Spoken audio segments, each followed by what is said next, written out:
Welcome to the Derek Bullis car vlog. It has been a hot minute since I've recorded one of these. And in fact, I feel like I don't have much to talk about. Maybe I do. Maybe I don't. I don't know. I brought the camera. And I had something in my head that I wanted to talk about. But then I think I lost it. It tends to happen. It's been an exhausting couple weeks. I got the young girls in the back seat.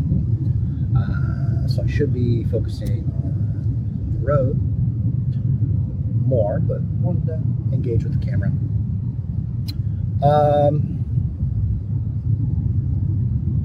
Yeah.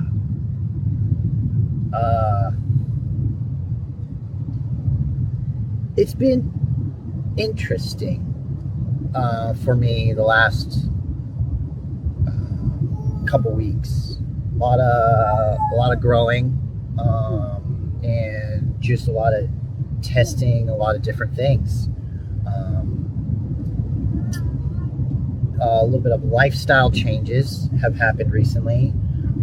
I have a cousin in the family. He's 18 years old, just graduated high school, and this is his first summer out of high school.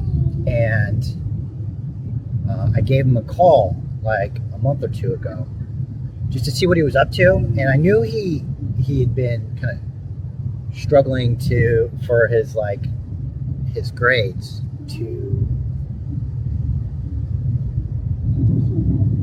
and stuff. And so I was like kind of curious where he was at. And I was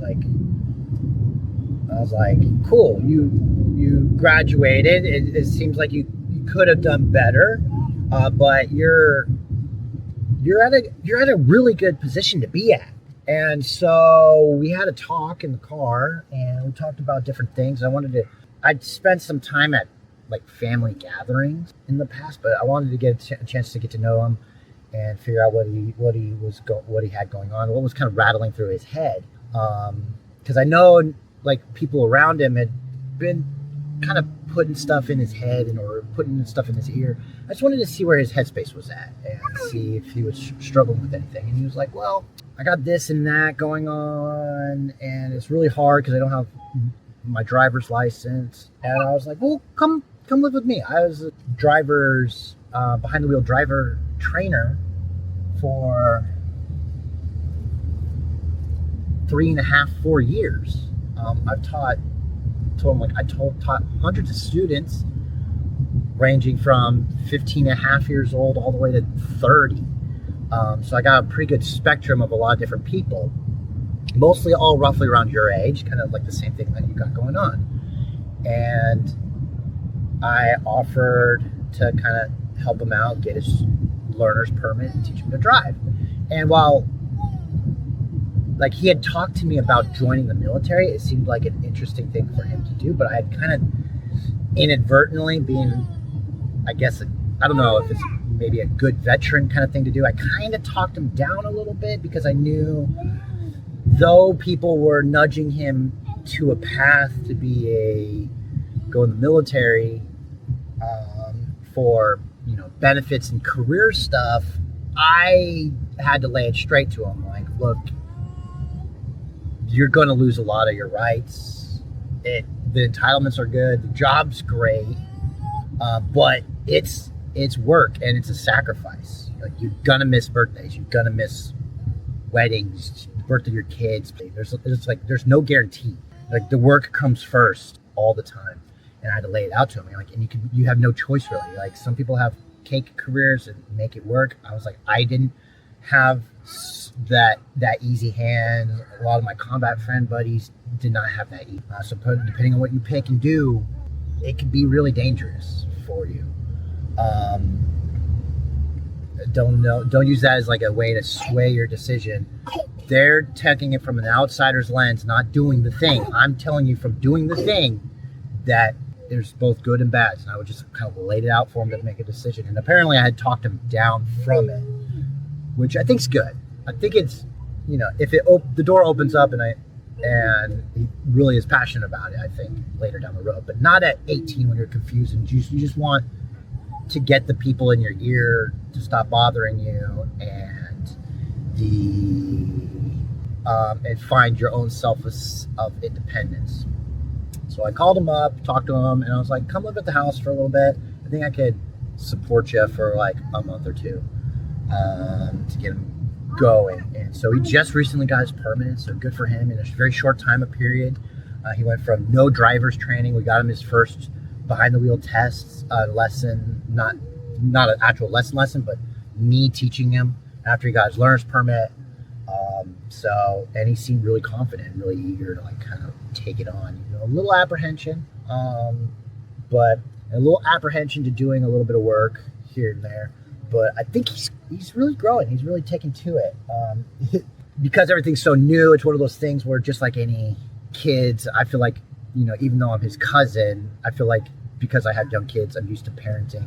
I'm kind of parenting him a little bit here too, but mostly from the lens of like an older adult kind of nudge him forward, right? It's not malicious. It's like when the work muscle has just not been built, you're going to have to kind of ease into it and train it into someone. You can't just force them.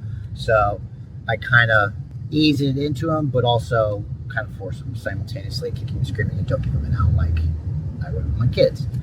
And so he's made a lot of progress. Like, he wasn't confident in school. He said he had really, really bad grades because he felt like he was a poor student. And I was like, dude, work with me. I got my bit training adults, and I've only shortly started teaching the kind of the public school at the elementary to high school grade kids. So I worked backwards from most teacher perspective. I worked from work experience and doing dangerous things to kind of safening it up to more like regular public school curriculum. So I'm very creative in my teaching methods to really just teach one-on-one to the degree that the human needs. And so I was like, you're like, one, you scored 30 points higher than me in the ASVAB test. So I knew he was a smart kid at the core foundation. Just for whatever reason, whether lack of discipline, home life, or whatever had gone on, laziness, I don't know. I didn't really care. I knew from that score alone that because he outscored being like 30%, I consider myself pretty intelligent on a higher degree, that he had a pretty good head on his shoulders. He just needed to get it working for him, and it needed to get out of the public school system to kind of free it. And that's what we've been working on, is just getting free of the public school life, and kind of just breaking the mold of what he might have known and things like that. And so that's what we've been working on the last couple of weeks, and he's really taken to it. He's starting to get some work done. He's enrolled in college for an EMT program, and just got his BLS cert, all within a month, like just cranking out stuff. And it all just a matter of like having some people behind him that want to, I don't want to say that, but people that are just not afraid to get their hands dirty a little bit, help them out, break them. So yeah, that's what's been going on. So I'll report back later about that. Me and the oldest daughter, and plus my wife, we came back from a beauty pageant in Vegas. That was a lot of fun. A lot of work on my end. Beauty pageants involve me in going through, but I'm not the center of the show. So I'm not every event is a new dress, full gown. So I'm over here hiding from like the ball gowns and stuff like that. But it was a lot of fun. She had a lot of fun. We met a new Down syndrome girl from Texas. They got to compete together. So it was like two cute little Down syndrome girls on stage competing to each other at the, it was called AAG, All American Girl Pageant. It has mostly youth pageant ages. So the youngins get to compete, and there's like a age group for upwards to, I think, 27 years old. And so there's a lot of young girls competing in this little beauty pageant, and they're all really super friendly and eager, and a bunch of girls from Utah and Wyoming and Colorado, Texas. I think there was like representation from like 10 different states throughout the U.S. So it was kind of cool. Kinsley, for the first time ever, started using 3-word attempted sentences, and she really started bumping up her social game. So me and Mom are really, really proud of her. I'm a little sad to see her ASL skills kind of go to the wayside. It's not like she doesn't use it, but I still use it talking to her, and she will sometimes utilize it, but she's really starting to lean in to her vocal skills and really starting to develop it. So me and Mom are still super happy. Sad to see ASL go away, because that was, to me, it's her first methodology of speaking, but I'm really proud of her, like really exploring and using her voice and explore that. So we're happy parents for everything she's done. Olivia is wonderful. She's gonna have a birthday soon. Her birthday's coming up. So end of this month she'll have a birthday. So she'll be turning 2. And so she's a bit of a spitfire right now, but love her to death. She said daddy the other day, and she's normally just called me dada or papa or whatever. And so I was really proud of her development and her passion and things that she's got going on.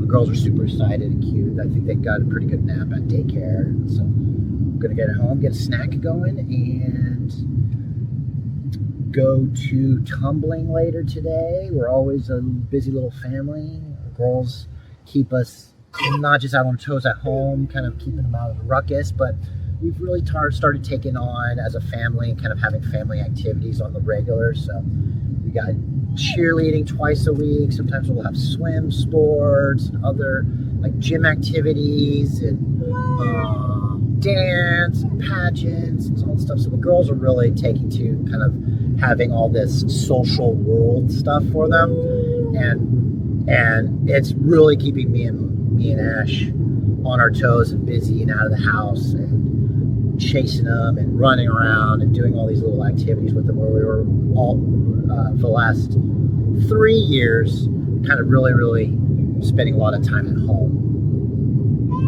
So that's kind of going away. So it leads to a lot of moments where everyone in the family's tired, but we have new people hanging around the house, construction going on, educational programs getting done, and a lot of social and emotional and intellectual development all around the family. So I think this is my first video where I've taken the chance to kind of describe my life and what I got going on as a dad, as a veteran, as a working provider, educator, all these different things. I usually focus on kind of giving you guys tips and tricks of value from not VA stuff, but like from a veteran's point of view, or just tricks that I've learned about technology or Reacts and stuff like that. But this one I just wanted to kind of just give a